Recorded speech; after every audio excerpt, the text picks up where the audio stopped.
Hello, everybody. Welcome to Dynamic Thoughts Talk with Dr. Joshua, and I'm your anchor. Hello, Dr. Joshua. Hi.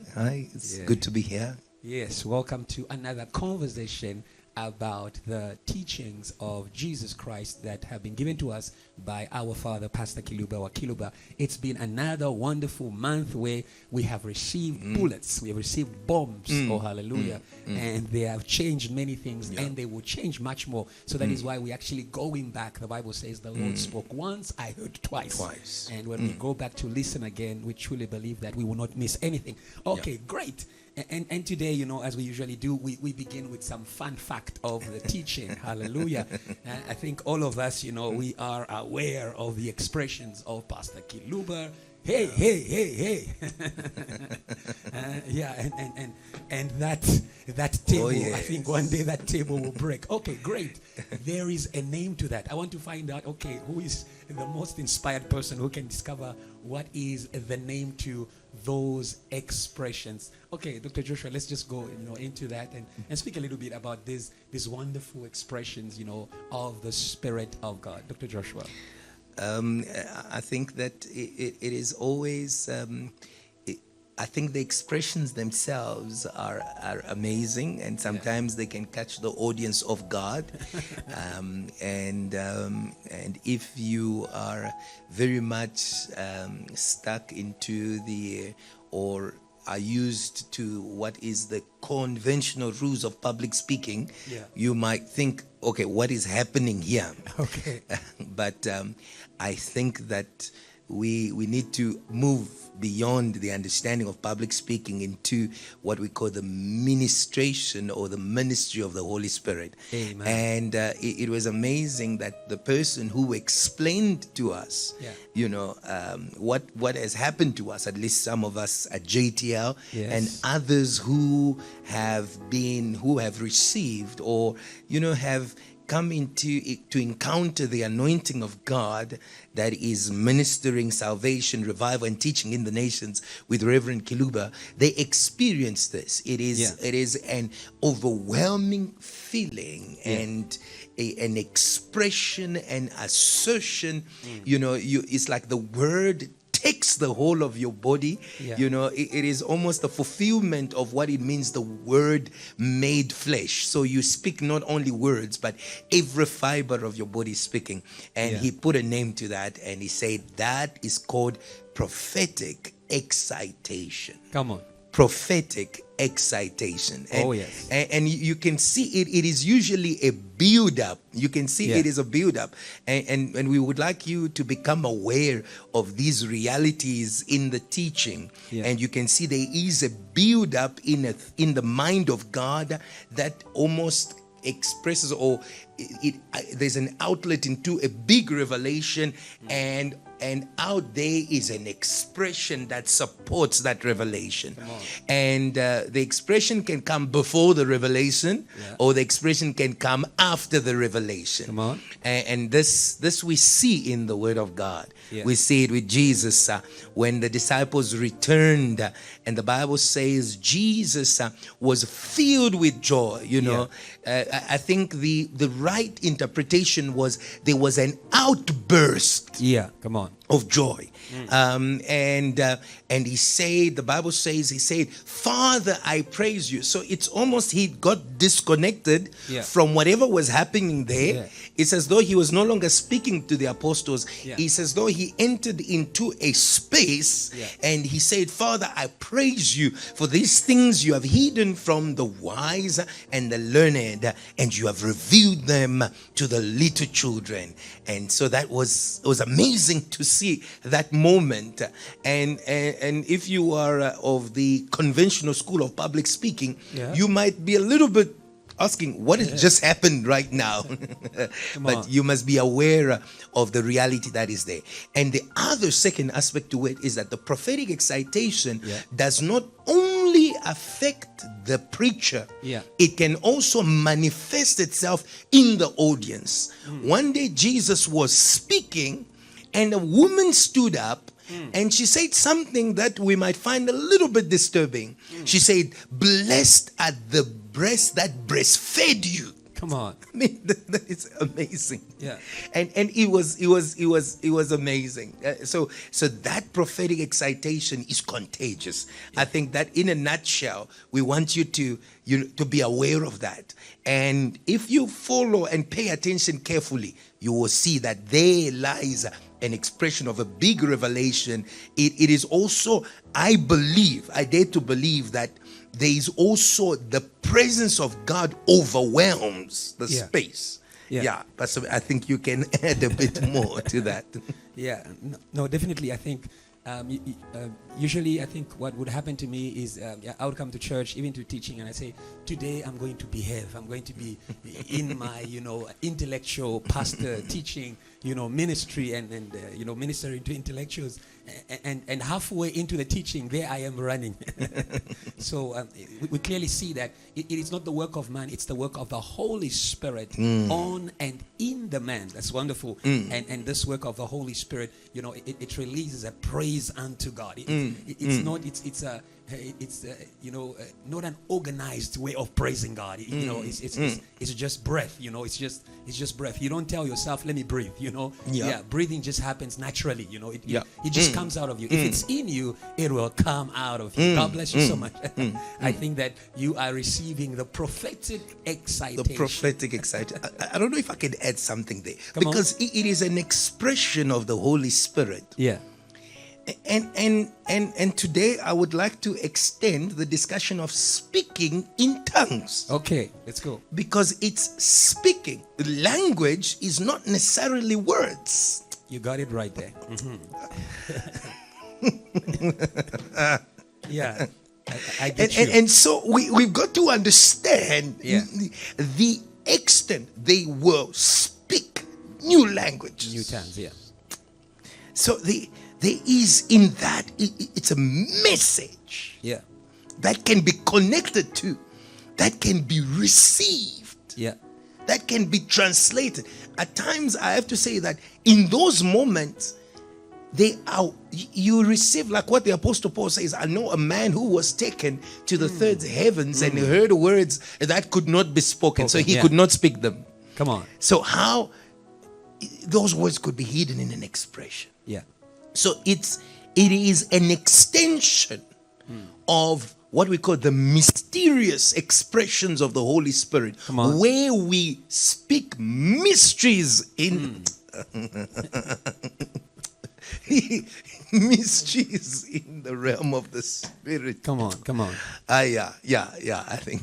Wonderful, right there. And the Bible says, the Holy Spirit prays in us by words that cannot be expressed. It's right there. The Holy Spirit is the one who gives us that ability to express ourselves beyond words. So, may you move to an expression beyond words, an expression of the Holy Spirit. Okay, great. Let's go forward. And, we've come to that wonderful part where we just, go into reviewing the teachings one by one of this month. And we're going to bring out striking elements and just things that, that just, except you. You understand? Yeah, they except you. we called them last time the overtones. And I believe that you are becoming an expert in the overtones as you listen to this conversation. Okay, great. Let's go into the review of our teachings. The first teaching for the month, the month of May, it was all things in Him, the ruler, and we just want to be able to just begin there. And I wanted to ask Dr. Joshua, Pastor Kiluba says by today's school, become sources for the needs of others. We want to discuss becoming a source by the teachings. We cannot stand weak in the face of the needs of mankind. Dr. Joshua. Interesting how Pastor Kiluba begins, and I want you to get a striking element. In his greeting lies the core message. In the first teaching right now, which he began, he says, I greet you in the name of the one who's the source. And in the second teaching, he says, I greet you in the name of the victory. Then he goes on and says, I greet you in the name of the God of Moses. So exactly there in that greeting. And so from the beginning, from the beginning, you capture what he's bringing out. And so in this first discussion, he speaks about sources. And he begins and introduces his teaching and says, I greet you in the one who is the source. And the source that does not, or I paraphrase, that is inclusive of all gender. And then he begins and introduces the Samaritan woman. So go and pick that up. And so by that introduction already, he then brings into perspective the contribution of women in the community and the society without any distinction, discrimination, or segregation. And so when we have that background, then we come to this question: how can we become sources in the community and in the what? In our day-to-day life. So we see the teachings of Pastor Kiluba always addresses the day-to-day life, and it addresses the church. It addresses also the realm of the spirit. And so in the first part, how do we become sources? And he builds up that question. We see Mary, the Samaritan woman, is an evangelist. But now when we come to those people who have served different communities, we come to people like Joseph.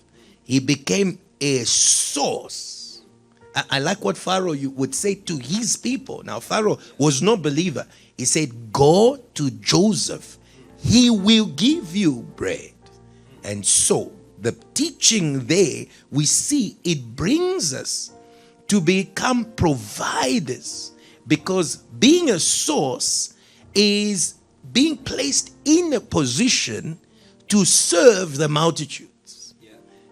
And the source by itself, I mean, if we just put a source, let's take a river. If you just speak of the source of a river, it has no relevance until the impact of a river and the territories it supplies and the people it feeds, the economy it supports, then brings glory to its source. It is the greatness of the Nile River that brings us to look for its source in the great rift valleys of Eastern Africa. So that is important. So the teaching of the source brings us to an understanding that immediately our relevance, the people, the extent, the territory that we supply with different gifts that we have, will then bring or determine or bring that principle of the source. I've given you this example for you to evaluate yourself, evaluate people in the community. You will be able to say, this is a source, that is a tributary, that is an extension of the river. And so I think in here and there, I think that's what I can speak about on that question. Wonderful and wonderful. And we just see how, Pastor Kiluba brings home, very deep teaching. He brings home deep truths by using imagery that we know that can help us understand that which is spiritual. The Bible says, doesn't nature teach you? So we see Jesus speaking about, giving parables about farmers, about, economics, talents, and other things to be able to, just help us to actually just, take the thought. I love what you said, how a river is at the center of the life of a community, especially in Africa. In the morning people go to the river, in the evening people go to the river. So wonderful. And I'm saying to somebody there, begin your day by the river, and actually, why can't you be that river that can begin the life of your community? Hallelujah. Wonderful. Amen. Okay, great. Let's go into, I just wanted to skip something here, because we're already speaking about the imagery. Pastor Kiluba spoke about how Jesus is an engineer in water, who's whose industry creates rivers, you know. I just believe that, people who are, all these people in engineering understand, the reality of, these words. And I just want to go to the last question of this teaching, all things in him, the ruler. We just want to break down that theme in itself. The Bible says, Pastor Kiluba says, you have all things in him, the ruler. So we have all things in him, the ruler. We just want to break down a little bit this title in order to understand, the whole teaching, and he said something wonderful. I really love that. He says, I say to the authorities of the earth, when you become an authority, you become a subject of the Christ. Yeah. That's very powerful. So when we elect a president, we are actually electing them in the church of Jesus, the ruler. Okay, Dr. Joshua, take us through, this wonderful theme and Pastor Kiluba's way, of packaging, powerful things in a title. I mean, he touches that very profoundly. He says, in him, the ruler, we have all things. Yeah. And there are scriptures that can help us understand. There is nothing that was made without the word. In him were created thrones, authorities, and powers. And so the statement of Pastor Kiluba is not an outlandish statement. It is an explanation of what the Apostle Paul says. In him were created. So he is, because now you see the engineer that creates. In him were created. So Jesus is not a ruler among rulers. He is the essence of rulership. Every positive leadership principle on the earth is derived from the Christ. Wonderful. Yeah. From the Christ. Yes. And that is why Jesus did not fight Caesar, because Caesar was his subject. And so he said to the people, give to Caesar. Come on, he was speaking for the ruler. Give to Caesar, because he could not fight himself. Yeah. Caesar was his servant. It's his establishment. Powerful. Government is an establishment of the Christ. Unto us a son is born. Yes, we get that. A child is given. And the government will rest upon his shoulders, not his head. He takes responsibility for leaders, and we're just speaking to all the leaders out there, leaders in the family, in the business sector, in the political sector, in the business sector. You cannot rule without Jesus. You cannot rule without the blood of the Lamb, who has redeemed men from every tongue, every tribe, and he has made them a kingdom and priest. And they will rule not in heaven, they will rule on the earth. On the earth. They rule with the Lamb. Yes. And that is why today, if you are a ruler, may you hear the preaching of the one who was sent to speak to rulers, and may you receive the one who, I love what you said, he was speaking for Caesar, he was helping Caesar, and that's very, very fundamental, wonderful. I did not come to abolish the law. Yeah. No, that's powerful stuff right there. I believe that you heard, and you are going to go back to that teaching. All things in him, the ruler. The ruler.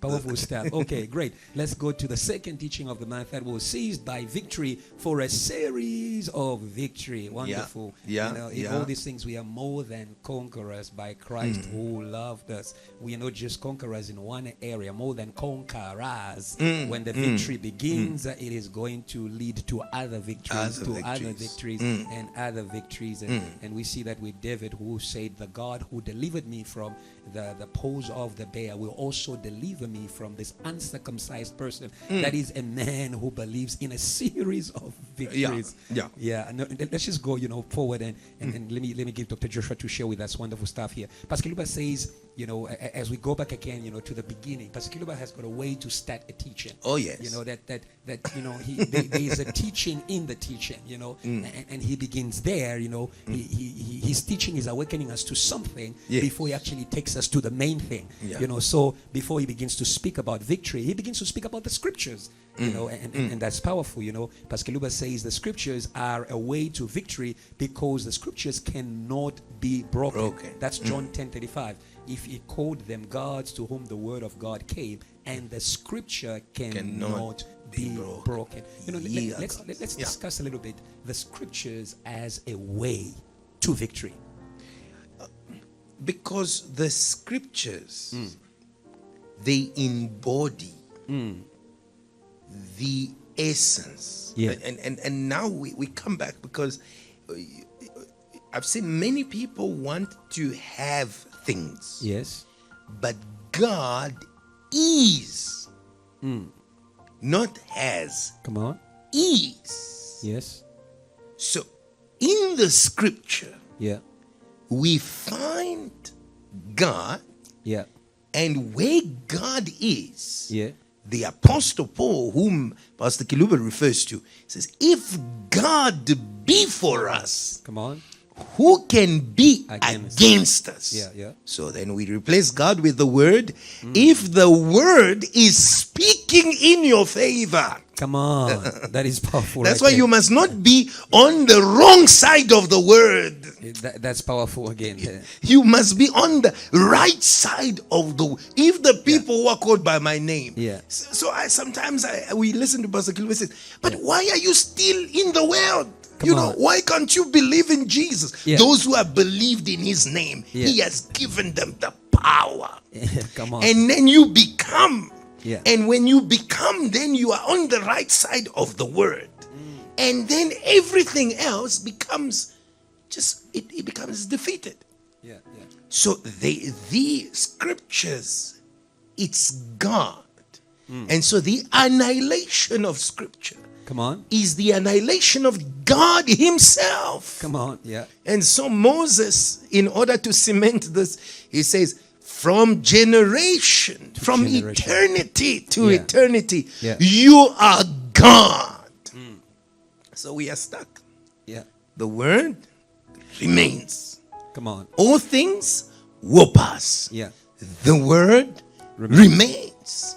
And so victorious people, because victory is to prevail against opposition, against attacks. So the only thing that we can yield in order to prevail is the word. And I think to close it off, because now we are speaking in the essence of, we are speaking in military terms, warfare terms, of all the armor of God. The only thing that has got of what I call the power to attack is the sword of truth. Come on. And the Bible says it cannot be broken, cannot be defeated. It can crush everything. So that is the power of the word. So those who aspire to a military mentality, those who are ready to challenge all kinds of negativity in the world, those who want to take up on tasks that are impossible, the tasks that we call Goliath, they need to be armed with the word that cannot be broken. Come on. Powerful stuff right there. In the Bible, we have God's contract to be able to give us everything that he said he will give us. And that's wonderful. When something is written, it is binding. And I think that's for the people who are doing law. When it's written and it's signed, it is binding. And we just want to say to somebody out there, come back to the Bible, come back to the scriptures, and do not be lost. In many books today, people think that they are going to overcome because they are so learned. No, we are going to overcome because we have the word of God. Thank you so much, Dr. Joshua. Let's just keep moving forward, or else we are going to be stuck in this one place. We just want to move forward. We want to. Pastor Kiluba says, this is why I encourage young men, women, old men and women to go rub shoulders, In French, the word is côtoyer, go rub shoulders, with the addresses of victory. Jesus went to meet the prophet in John the Baptist, and we just want to discuss the men of God as addresses of victory, in the same way that John the Baptist became that address for Jesus, where he was seized by the spirit of Elijah, which was a spirit of victory. The men of God as addresses of victory. Dr. Joshua. It is a principle that is in the Bible. It is visible without even saying. Yeah. We see how the power of God, let's call it the lineage of God. We see the power of God coming from Abraham to Isaac to Jacob and going to Moses. And so we see God maintaining a close relationship with certain individuals for the welfare of the multitude. And so Abraham was the address of the victory of Lot. And so Lot needed Abraham. And not just Lot, but more were to come, because the Bible says, it says, out of you, kings. And when the Bible says out of you, he is not referring to the flesh, but referring to the spirit that he has placed on the person. Because it is out of that spirit. That's why God, then you follow. So we're going from Abraham, and then Abraham comes Isaac. And interestingly enough, the Bible does not tell us when Abraham transmitted the anointing to Isaac. But we understand when we listen to Isaac speaking to his children that he had received something from his father. And so then they had to be so, and then the same thing happened with Jacob, and to carry going forward, we then see Moses, who needed to interact with the God of Abraham and Jacob and Isaac. But he could not interact with them physically because they died a long time ago. But the spirit of the burning bush, the spirit that was in the burning bush, traces itself, because it's not Moses who told us who was in the burning bush. It is the burning bush that told us where it had been. So God made him, he literally, that's what the Bible says, he is not ashamed to be called. So God says, I am the God. He makes his association with Abraham and says to Moses, even though you are having a supernatural encounter with me, and I know why I'm starting there, you're having a supernatural encounter with me, which is a legacy. And so, beloved, there is no power calling that is in the earth that is not a legacy of a work that was done in the earth, and we can trace everything back to the cross. And so very quickly, then with Moses, we see that Moses lays his hands on Joshua. And there is that interaction. And we see that Joshua was neither the oldest, most experienced, or most knowledgeable, but it was the work of the interaction. But that interaction was not a loose interaction. It was divinely mandated. And therefore, when God instructs you, when God inspires you to connect with a man of God, you must not take it lightly, because that interaction can bring about a change in your life. And I'll quickly jump fast forward. Let's look at the interaction of Saul and Samuel, which almost seemed accidental. You know, it's almost the same thing with Moses. He said, I'm going to see. I am going to see. And so coming back to the addresses and us meeting the men of God. So when we can see, when we can perceive the glory of God, we should be interested. We should be interested. And the interest of Moses was actually related to the divine encounter, and it was the same thing with Saul, who happened.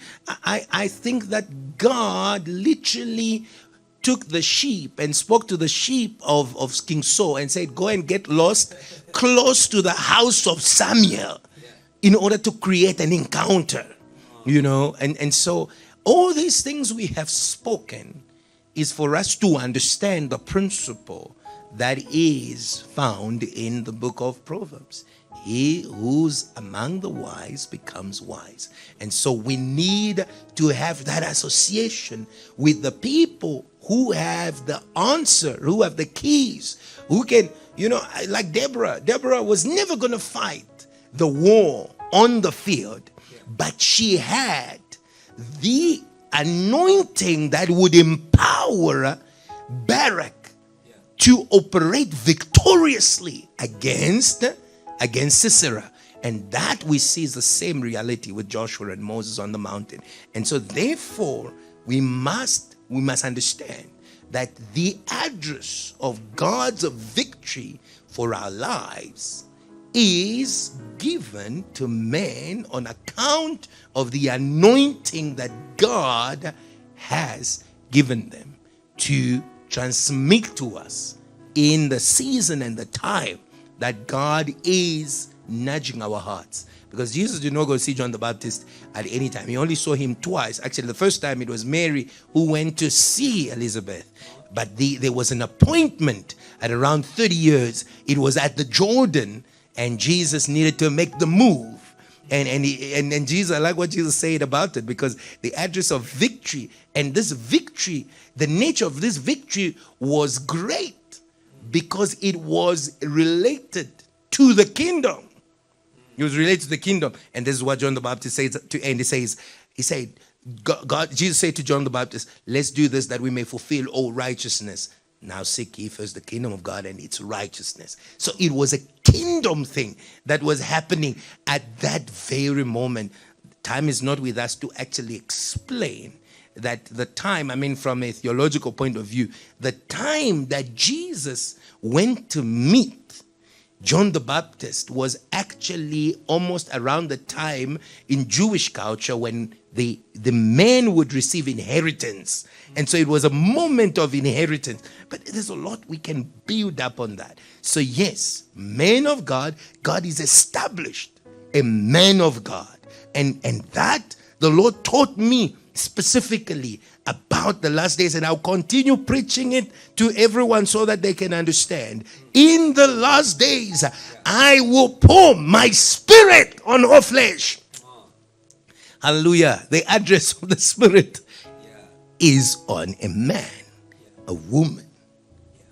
And when you encounter that spirit, when the enemy will come like a flood, the Spirit of the Lord will raise the standard. Amen and amen. Something very powerful, you know. Yeah, he says, I'm the God of Abraham. You know, why shouldn't you associate with people that God is associating with? I also love that he's not just the God of men, he's also the God of women. The God of Deborah gave Barak victory. That is why may you see the God in the man and not just the man. God bless you so much, Dr. Joshua. And something very, you know, this is something, I wouldn't say controversial, but it's something that really awakens, you know, our interest. You know, Pastor Kiluba speaks about, we receive the spirit of victory for the will of God, you know. And we see something very powerful in the prayer of Jesus in the Garden of Gethsemane. But Jesus in Gethsemane prayed and said, Father, all things are possible to you. Yeah. Meaning God has, God, you know, could have another way to help. Does it mean that God, you know, could have another way to, you know, to be able to actually attain the work of salvation? Is that, so, you know, we just want to get it right. You know, he says all things are possible to you, you know, and Jesus is speaking about the ability of God to be able to get things done, you know, his own way. But he then says, not my will but your will be done. So we're talking about, the victory for the will of God. But it's just that, that area that is, is a bit, an area of interest. What did he mean when he said, Father, all things are possible, to you? Does that mean that there is another way, And we don't want to go into that, but it's just something that we always read in the Bible, and we thought we can just go in, into that a little bit. Yes, Dr. Joshua. I mean, God has infinite possibilities. Yeah. In the same way, people have got infinite possibilities from going from point A to point B. Yeah. But they can decide to use a particular way. Yeah. And that way reveals the will. Yeah. And the will here of God is that he could save man in multiple ways. He said it even about John. This is not the first time that Jesus is speaking to us of the infinite possibilities of God, which he himself, Jesus, had. Yeah. He said, if I want John to leave until I come, it shall be so. If I want, he comes back to the will. So in the will of God, God has got infinite possibilities. Yeah.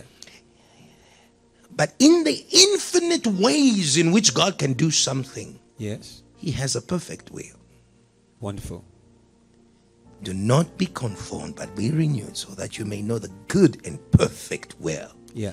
And so Jesus, understanding that God could save men in his sleep, come on, he would do it. What is stopping him? He is God.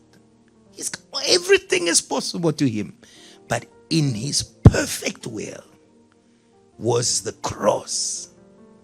And the cross has something amazing, because in the cross is hidden the fullness of the expression of who God is, which is love. Yeah. And so God so loved the world that he gave his only begotten son. So now God can save man anyhow. Yeah. But now, in order to be consistent, come on, with John 3:16 and John 15, no greater love come on, has any man than this, that he may give his life for his friends. So in the infinite ways of salvation of man that are there in God, that exist in God, God chose the love way. Come on. And so we can sit and try and think about the other means that he would have used, but they wouldn't beat the means that he used. Come on. Something very powerful right there. I believe you've got it. We understand now what happened to Saul. He overcame, a battle, but not God's way. And if we overcome, a battle not God's way, we can find ourselves actually using that victory against God. And obedience is better than sacrifice. So we believe that God wants us to overcome his way, because when we overcome his way, our victory is going to serve him. The victory of Jesus at the cross serves God. Wonderful. Let's go into the third teaching of the month, and this is a wonderful teaching. I think it builds up on that discussion of God having a heart, cries, divine sensitiveness, and finally help. Okay, and Pastor Kiluba, we see Pastor Kiluba's grace, to speak to the earth. He says, this message is a warning in order to regulate human relations. We just want to speak about Pastor Kiluba's grace to address mankind. We've got many people, who are speaking, just about family things, but speaking to the earth. That's we just want to talk a bit about that. Yes, Dr. Joshua. I think that every person within the measure of the grace should speak. And that is why the Apostle Paul says that, Peter, let the one who speaks speak as God himself. Come on. And this is not the first time that we are hearing this manner of speaking. Moses speaks and says, earth, listen. Yeah. Heaven, listen to my words. Yeah. And so God anoints. Yeah. That's why the Bible says, and it's John the Baptist who begins to speak about the anointing and the Spirit and the speaking. Yeah. It says, the Son, yeah, speaks the words of God. Yeah. But before that, he says, he who's from the earth, yeah, speaks as one who's from the earth. yeah. But the one who's from above, come on, is above all. That's why when you start reading the Bible and you think, but this man is his manner of speaking. Then he carries on. He says, now he speaks the words of God. yeah, Because he has received a spirit without measure. And God is the God of all the earth. yeah, And so the words, they directly trace us back to the spirit and the calling. And by that we understand that these are not statements of pride, but rather statements of inspired words of the Holy Spirit to the people and the season. And so that grace is bringing us to understand the vision that God gave Reverend Kiluba, which is a vision of nations. yes, And immediately he begins speaking to the nations. yes, And he speaks he's not trying to speak or trying to give himself way among the nations. He is in the nations when he speaks. come on, And immediately when you listen to that sermon, and the greeting, the God, I greet you in the name of the heart of God. yeah, Then you understand that it is correcting yeah, the different perspectives come on, about God who has been narrowed down not to be a God of all the earth, but to be the God of the Christians. He is the God of the earth. And so we see the grace in Pastor Kiluba in restoring the understanding, the mind of the people in that space. And that directly speaks to his grace, unique grace that God has given him, in which he is doing a stellar, fantastic job. powerful.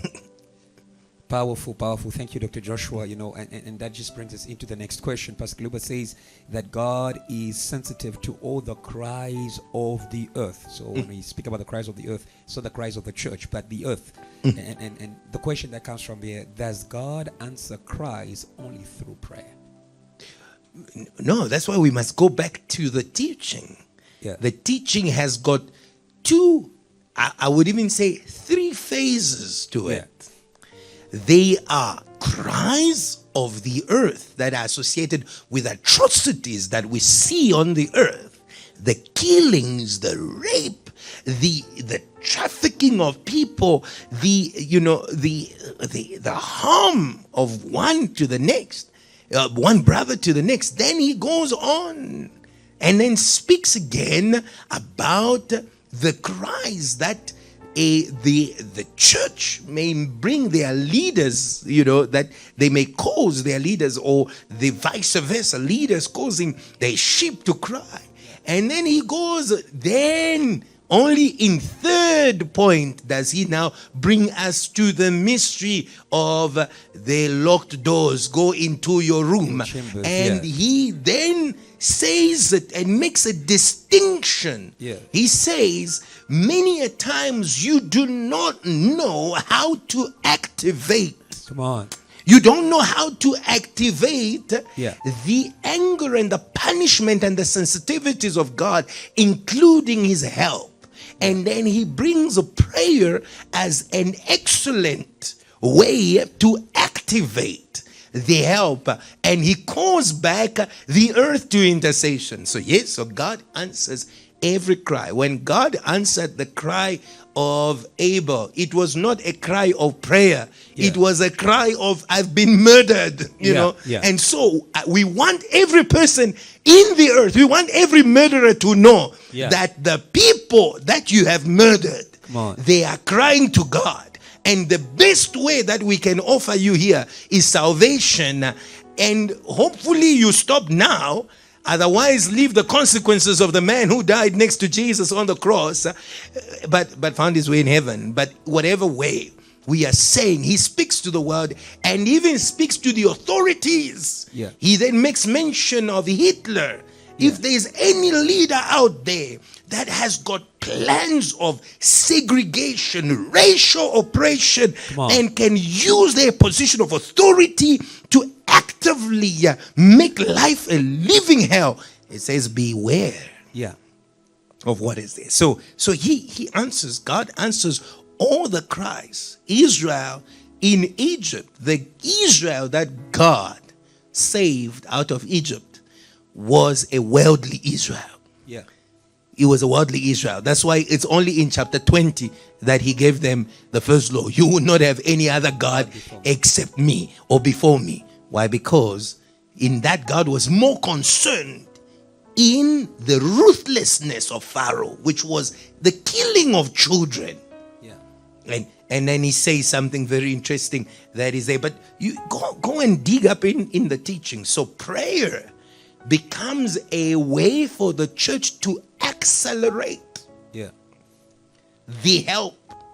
Prayer becomes a way to release the coordinated activity. It brings about, you know, what the Holy Spirit did. He laid a coordinated move of God onto the upper room, which caused within, I believe, less than a year, the entire city of Jerusalem was already taken by God, and God began to deal with what was happening there. So yes, the prayer is the excellent way, but God answers every. And anyway, I think let's agree, there is always one person that is praying somewhere.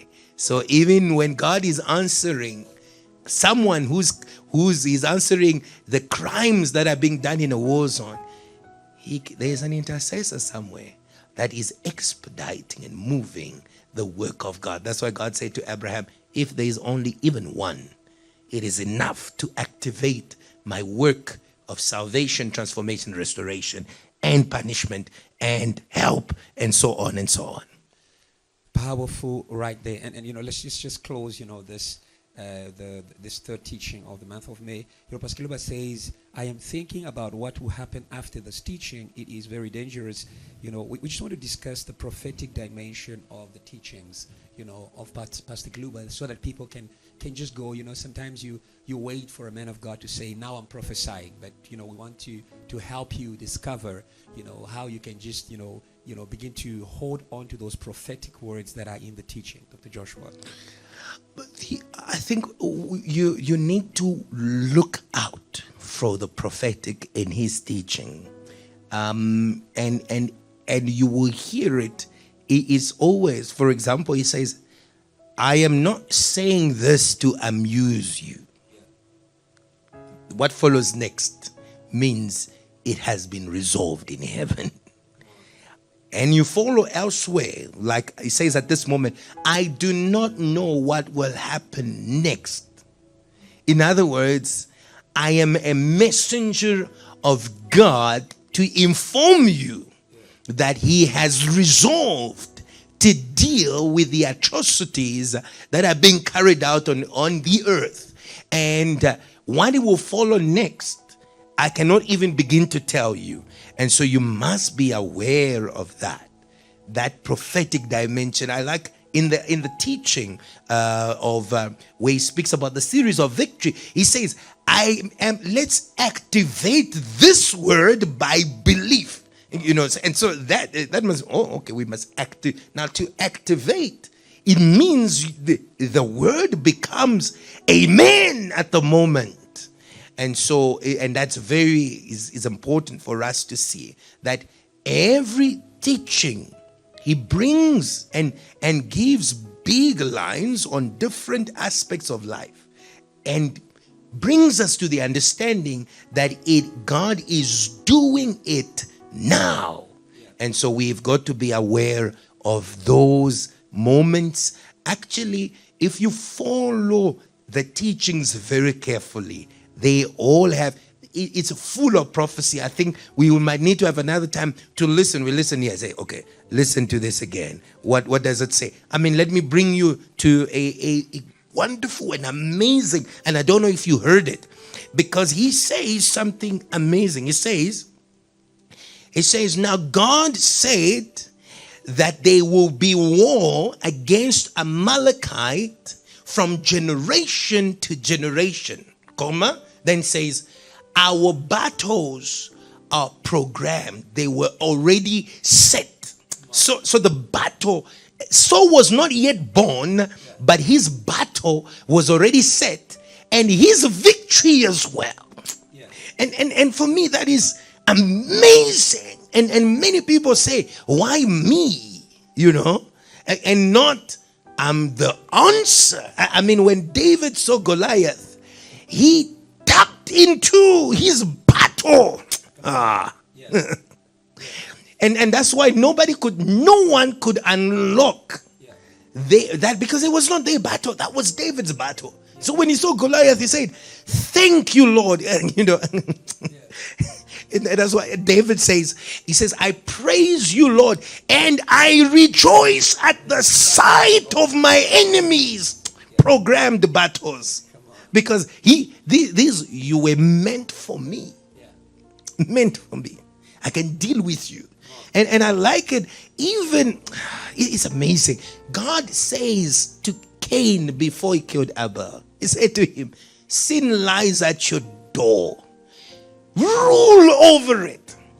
So it's amazing. He says, look, your battle has come. You can deal with it. You can deal with it. If it were not for the insolence and the pride of Cain, you'd have dealt with that very easily.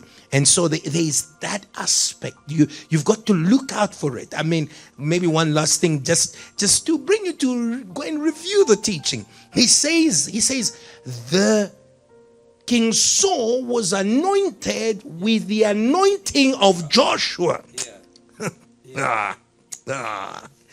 Because now that brings us into what for me I call biblical and prophetic consistency. Because Joshua is the Christ. He's the image of the Christ. So the anointing had never left Judah. It never went to Benjamin. Benjamin was operating, because King Saul was from Benjamin. He was operating in the anointing of Judah and was going to be the John the Baptist of David. Okay, there's a lot. Beloved, you need to listen and you can begin to unpack. Wonderful, wonderful. I believe you've got that. Let's look out for those prophetic words and declarations, confirmations, and I believe that our month will never be the same because God is behind His word to fulfill it. Whenever God wanted to do something, He sent a prophet to be able to actually declare the fulfillment of the word. Okay, let's go forward into the last teaching of the month of May. That was the Moses generation, a spirit of sacrifice, and again, we see Pastor Kiluba's consistency with how he actually comes up with messages. We went from the King David generation, and now we went to the Moses generation. And then, I was saying to people, God wants the young people to grow old anyway. I believe Dr. Joshua will help us with that. He said to Peter, when you were young, you went where you wanted. But when you grow old, when you step into the dimension of the 24 elders, let's look at, a few things that are very important that were spoken. We want to, Pastor Kiluba speaks about Abraham who sacrificed Isaac on the altar, and that altar was God. So we want to discuss, God as the altar of sacrifice. You also spoke about how, the altar is empty. The altar is empty in South Africa, in America, in Europe. And, just take us through that, God as the altar of sacrifice. I think we need to understand, in this case, when we speak about God being an altar, it is not that God is a structure of stone upon which you put the sacrifice. Yeah. But it is when we let's address it in two ways. Yeah. The literal sense, the literal way, and the mysterious way. Yeah. The 24 elders, God is literally the altar. They take their crowns, they put it at his feet. He is. That's what he is. Yeah. Even Jesus experienced that dimension. Yeah. It was at the triumphant entry. Yeah. They took their clothes. Come on. They put it under his donkey. Yeah. And he was the altar. He was the altar. For Mary Magdalene, yeah, he was the altar. Come on. So there is a literal sense to that. Yeah. That God is truly an altar. Yeah. I mean, the apostles were also literally altars. I was wanting to come there. Yeah. Because the Bible says, after the prayer that shook the ground, the prayer of earthquakes, when they had faced the anger and the threats of death, for God to make you an altar, come on, you must be ready to face death. And so the Bible says the people sold their homes and fields and put the money at the feet. Yeah. At the feet. And so that's what I said, in a literal sense. Yeah. That is an altar. Then we go on. Not that now becomes just a means or proverbial sense, but it is now. Then we raise the bar, the Spirit. Yeah. Because now we speak of the Spirit, the sacrificial Spirit. And so Moses, Abraham, put his son on the altar, who is God. He obeyed God. It was full obedience. And he took his son and he put on that altar. And in that, what did God do? God gave us an image of what he was going to do. Yeah. And so that entire sacrifice was the story of God that was operating right there. And we see it from the literal to the mysterious. Jesus says, you have prepared me for my burial. And he speaks to the Samaritan woman. And so to lay on the altar who is God, it is to prioritize God. Yeah. And one thing that we need to learn about prioritizing God is that when you go through that teaching, you realize Pastor Kiluba brings something into perspective. That the Spirit, the sacrificial Spirit, is a character of God. And all the men of God that became great and including men of this earth who have achieved greatness, have achieved it with a sacrificial spirit. So it's an applicable principle. When we put the interest of others in front of our own interest, it is an expression of the divine character of God. It brings God into it makes God evident. Yeah. And so that when we see that God is glorified. Yeah. It was the beginning of the faith. Because remember, that is what made Abraham who he became. That was a fulfillment of the promise. That's what made Abraham the father of nations, because he lost his son to God in order to become father of many sons. So when you start to dig deeper in there, then you begin to see the spiritual realities. And so by doing that, Abraham completely disconnected to his biological lineage and then connected himself to the lineage and let me not call it biological, but spiritual lineage of God and of faith. And that it even became the beginning, the earliest expression of the gospel. Come on. What powerful words right there.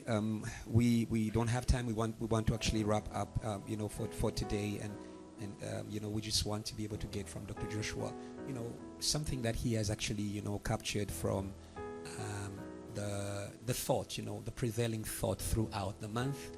And I think there is also a question that was given by one of our brothers, Shepherd Lumiere. Pastor Kiluba spoke about the cries of Israel coming from an invisible and visible source. He spoke about the invisible source as being the gods of Egypt, and he called them divine demons. I just wanted you to also just touch a little bit on that as we finish. Yes, Dr. Joshua. All right, so I think what is amazing throughout this month, when you hear the first teaching, when we are being seized by the victory for a series of victories. Because Kiluba, in the last 10 minutes, spends time calling out to the evangelists. Evangelists, rise and go and experience this victory. And he lists the big challenges of the world, the current state of depravity and morality. We see that. So that teaching speaks to the evangelist. So if you've got the calling of an evangelist, go and review that teaching. Because even the beginning of the teaching, he says scripture cannot be broken. He's bringing people. He says, I speak and I believe in speaking. And so that's the first part. Then you come to the second teaching we have. That was? So the first one is all things in him. All things in him. Yeah, all things. He begins with the source, and he speaks about becoming sources. Yeah. And we see that. So he becomes sources. And then from there, after he has spoken about the sources, and he touches something amazing there. Yeah. He brings us to understand the availability of the power of God. He says it in Ephesians 6 from verse 10. He says, now finally. Yeah. And he speaks about the almighty power of God. And so he introduces the month by providing everyone. So he says, in this month, you are going to receive diverse giftings from the fullness of the power of God. Come on. You must go back to there. You see, then there was a lot of prophetic excitation. Yeah. And he said, but the power is available to you. It is, my brother. Yes. Even if you are in sin. He said, yeah, even sin, it doesn't matter. So that he begins by introducing the month by opening making available the power. Moves into the second week, and then pushes the evangelist forward. Yeah. A series of victory, not one. Not you win Joburg, you've got 10,000 members in Joburg, and you stop there. No. There's 7 billion people on the planet. We need a majority of that for Jesus. Yeah. And that is an evangelistic mindset that we need to keep in the back of our minds. It's not done until we get. The Bible says he leaves the 99. Okay, because I'm an evangelist, I can speak about it, and goes after the one. In the second one, he then brings the evangelist, and then the third one, then he speaks about the cries. Yeah. And then we see, then he culminates the discussion of the cries into the upper room. Yeah. And then says to people, go into your room. And I love something that he said. He said, don't cry yourself to sleep. Come on. Don't say, let me sleep and maybe when I wake up I'll feel better like the apostles. And this is something that happens. It's happened to me. It's too much. Let me just sleep a bit. And he said that, and for me that hit home. There's no need to sleep. We must cry to the Lord. And he finishes in Psalms 18. He heard from my cry. He descended. He was angry. And the earth shook, and many things began to happen. And he calls the intercessors to wake up and begin to move. And then he concludes with the Moses generation. Yes. For you to do effective evangelistic ministry, intercession, you must sacrifice. Come on. In other words, we have reached, everyone can understand that there is so much activity around our work, our families, and therefore the work of God will not be done as a spare or it's gonna be through sacrifice. Yeah. It's gonna be through laying down of our social statuses and different things that we hold dear. And so he brings that. So we see nicely the month has put things together, the sacrificial spirit back into the ministry in order to bring about the move of God and the punishment of God on the enemy, which includes what he ends up speaking, which was then asked about. He speaks about divine demons. Now, the teaching about divine demons, Pastor Kiluba has done an extensive work in in our Bible school teaching called The Universe of Demons. And so that would be a good like place. Not the universe. It is amazing. Yeah. He gets that teaching to explain. In the universe of demons, he explains the nature that demons have and the effect and impact that they release on humankind. And he goes through that entire teaching. There's a lot to say. And so my answer to the question is a simple one. The one who called them gods is not Pastor Kiluba. Yeah. It is God. Come on. He is the one. He said, today. Yeah. He said, God, he did what? He killed all the firstborns and judged the gods of Egypt. And so God is aware of the nature of the enemy we are facing. He has certain attributes. He is not God Almighty, but he has the attributes. And that is why he can then create false religions and different things. But the one thing that Pastor Kiluba says, and I say this only to create a desire for you to come to our Bible school. Come on. He says the divine demons can only be defeated by the blood of the Lamb. And that is in agreement with what happened in Egypt. And that is why the first commandment the first commandment to them was, you will not have any other gods before me. And so the divine demons operate in religions that do not recognize the Christ and his Father. Come on. So it's amazing. And so we begin to understand that. And so that is they operate at that level. But divine demons also operate in the level to enslave man in the pleasures of sin. The pleasures of sin. There's more to speak about it. And that is why we see something amazing in the book of Hebrews 11. It says, Moses did not. He rather decided to be oppressed with the people than enjoy the pleasures. The pleasures of sin. Amazing. Amazing. Beloved, there is a lot to say. Amen. We must thank God for Reverend Kiluba. Amen and amen. God bless you so much. We have been blessed. Everybody, the evangelists, the pastors, the intercessors, I would say even the worshipers, spirit of sacrifice. It is the worshipers, and we were not forgotten. And you know, I'd say to you, write to us, get in touch with us and share with us your questions and your comments. We can continue this discussion over and over again. And we just want to receive a prayer from Dr. Joshua as we actually, wrap up our talk for today. Dr. Joshua. Let us pray. Heavenly Father, thank you for so much grace. Thank you for this time.